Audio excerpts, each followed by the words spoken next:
Everyone, আজকে চলে আসলাম রাতের মেনু নিয়ে।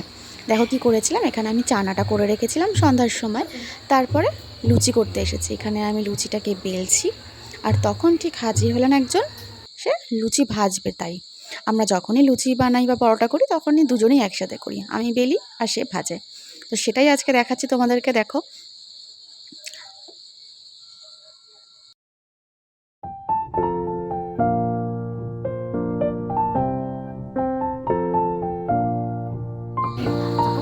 এখানে দেখো, আমার তো লুচি বেলা কমপ্লিট, তো সেই লুচি ভাজছে সেটা একটু ভিডিও করছিলাম।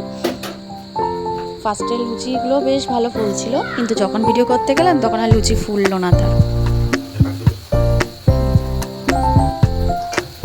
অনেক চেষ্টা করছে সে লুচি ফোলানো, কিন্তু ফুললো না। তো ওটাই খেতে হবে, কিছু করার নেই।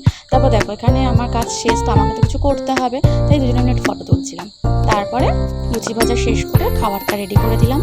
তাকে লুচি, চানা, স্যালাড, ডিম, আর এখানে মেয়েকেও দিয়ে দিয়েছিলাম। মেয়ের চানাটা অবশ্য আলাদা করেছিলাম, কারণ ওকে আমি ঝাল মশলা দেই না। তারপর মামনিকেও দিয়ে দিয়েছিলাম। তারপর দেখো, মেয়ে এখানে বলছে দারুণ হয়েছে মা। তারপরে আমি নিজে নিলাম। আমি এখানে নিয়েছি লুচি, স্যালাড আর চানা নিয়েছি, লঙ্কার সাথে অবশ্যই। তো কেমন লাগলো জানিও কিন্তু তোমরা।